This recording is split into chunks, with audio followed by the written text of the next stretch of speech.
دوستوں، جب ہمارے پیارے نبی صلی اللہ علیہ وآلہ وسلم معراج پر گئے تو آپ کا گزر ایک ایسی وادی پر ہوا جہاں آپ صلی اللہ علیہ وآلہ وسلم نے ایک وحشتناک آواز سنی اور بدبو محسوس کی۔ آپ صلی اللہ علیہ وآلہ وسلم نے فرمایا، جبرائیل یہ کیا ہے؟ حضرت جبریل علیہ السلام نے عرض کی، یا رسول اللہ صلی اللہ علیہ وسلم، یہ جہنم کی آواز ہے جو کہہ رہی ہے، اے میرے رب، جو تو نے مجھ سے وعدہ فرمایا ہے دوزخیوں سے بھرنے کا، مجھے عطا فرمائیے، کیونکہ میری زنجیریں تو شعلے، گرم پانی، پیپ، زری، غصات و عذاب بہت کثرت کو پہنچ چکے ہیں، میری گہرائی بہت زیادہ ہو چکی ہے اور گرمی بہت تیز ہو گئی ہے۔ پھر اللہ تعالیٰ کا ارشاد ہوا، تیرے لیے ہے مشرک اور مشرکہ، کافر اور کافرہ، اور خبیث اور خبیثہ، اور ہر وہ متکبر جو آخرت کے دن پر ایمان نہیں رکھتا۔ دوزخ نے یہ بات سن کر کہا، میں راضی ہو گئی۔ پھر رسول اللہ صلی اللہ علیہ وآلہ وسلم آگے بڑھے۔ پھر ایسی قوم پر گزر ہوا جن کی شرمگاہوں پر آگے اور پیچھے چیتھڑے لپٹے ہوئے ہیں، اور اونٹ، بیل اور جانوروں کی طرح وہ چر رہے ہیں، اور زری، زقوم، جہنم کے کانٹے اور پتھر کھا رہے ہیں۔ آپ نے یہ منظر دیکھ کر حضرت جبریل علیہ السلام سے فرمایا، اے جبریل یہ کون لوگ ہیں؟ حضرت جبریل علیہ السلام نے کہا، یا رسول اللہ صلی اللہ علیہ وسلم، یہ وہ لوگ ہیں جو دنیا میں اپنے مالوں کی زکوٰۃ ادا نہیں کرتے تھے اور اللہ تعالیٰ نے ان پر کوئی ظلم نہیں کیا ہے، یہ اپنے کیے کا بھگت رہے ہیں۔ پھر آپ صلی اللہ علیہ وآلہ وسلم آگے بڑھیں۔ ایسی قوم پر گزر ہوا جن کے سامنے ایک ہانڈی میں پکا ہوا گوشت رکھا ہوا ہے اور دوسری ہانڈی میں کچا وہ سڑا ہوا گندا گوشت رکھا ہوا ہے، لیکن یہ لوگ کچا اور سڑا ہوا گوشت کھا رہے ہیں اور پکے ہوئے صاف ستھرے گوشت کو ہاتھ نہیں لگاتے۔ رسول اللہ صلی اللہ علیہ وآلہ وسلم نے یہ منظر دیکھ کر حضرت جبریل علیہ السلام سے فرمایا، اے جبریل یہ کون لوگ ہیں؟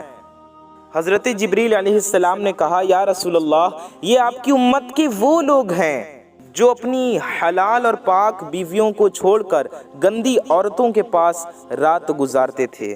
اسی طرح آپ کی امت کی وہ عورتیں ہیں جو اپنے حلال اور پاک شوہروں کو چھوڑ کر گندے اور ناپاک مردوں کے ساتھ راتیں گزارتی تھیں۔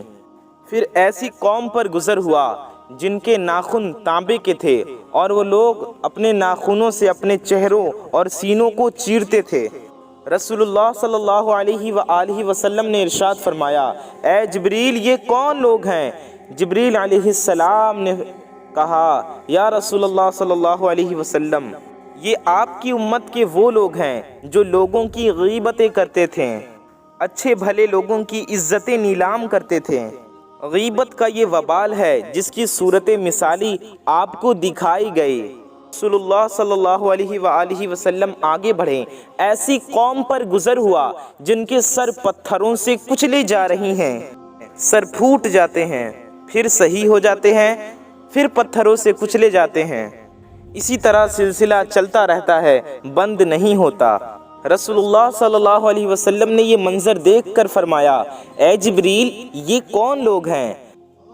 حضرت جبریل علیہ السلام نے کہا، یہ آپ کی امت کے وہ لوگ ہیں جن کے سروں پر فرض نمازوں کا بوجھ پڑتا تھا، وہ نمازیں چھوڑ دیتے تھے، سستی کرتے تھے۔ پھر رسول اللہ صلی اللہ علیہ وآلہ وسلم نے ایک عجیب و غریب منظر دیکھا کہ لوگ رستے میں لیٹے پڑے ہیں، ان کے پیٹ بڑے مٹکے جیسے ہیں، جیسے کمرہ اور کوٹھری، ان میں سانپ اور بچھو لوٹ پوٹ رہے ہیں۔ یہ لوگ اٹھنا چاہتے ہیں مگر پیٹ کے بڑے ہونے کے سبب پھر گر پڑتے ہیں، وہ اٹھ نہیں پاتے۔ آپ صلی اللہ علیہ وآلہ وسلم نے فرمایا، یہ کیا ماجرا ہے؟ حضرت جبریل علیہ السلام نے عرض کی، یہ آپ کی امت کے وہ لوگ ہیں جو سود کھاتے تھے۔ پھر رسول اللہ صلی اللہ علیہ وسلم آگے بڑھے تو ایک ایسی قوم پر گزر ہوا جن کی زبانیں اور ہونٹ کینچیوں سے کاٹے جا رہے ہیں، جب پورے کٹ جاتے ہیں تو پھر پہلے کی طرح صحیح سالم ہو جاتے ہیں اور پھر کاٹے جاتے ہیں، اسی طرح سلسلہ چلتا رہتا ہے، رکتا نہیں۔ رسول اللہ صلی اللہ علیہ وسلم نے فرمایا اے جبریل یہ کون لوگ ہیں؟ حضرت جبریل علیہ السلام نے عرض کی یا رسول اللہ صلی اللہ علیہ وآلہ وسلم یہ آپ کی امت کے وہ خطیب و واعظ ہیں جو لوگوں کو گمراہ کرتے تھے، فتنے میں ڈالتے تھے، نصیحتیں کرتے تھے اور خود ان پر عمل نہیں کرتے تھے۔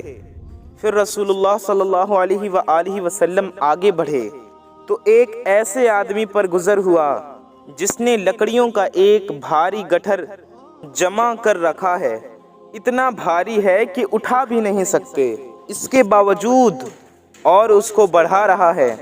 رسول اللہ صلی اللہ علیہ وسلم نے فرمایا جبرائیل یہ کیا ہے؟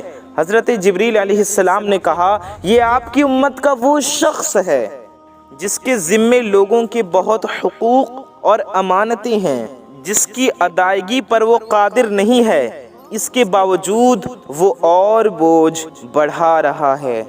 آخر میں اللہ رب العزت سے دعا ہے کہ اللہ تعالی ہمیں برائیوں گناہوں سے بچنے اور دوسروں کو روکنے کی توفیق عطا فرمائے اور زیادہ سے زیادہ نیک اعمال کرنے کی توفیق عطا فرمائے۔ اپنے پیارے حبیب صلی اللہ علیہ وسلم کے صدقے میں ہم سب کی بے حساب مغفرت فرمائے، آمین یا رب العالمین۔ کامنٹ میں آمین لکھیے اور ثواب کی نیت سے اس ویڈیو کو زیادہ سے زیادہ شیئر کیجیے، جتنا ہو سکے اس ویڈیو کو پھیلائیے، کیونکہ اچھے بات کو پھیلانا صدقہ جاریہ ہے۔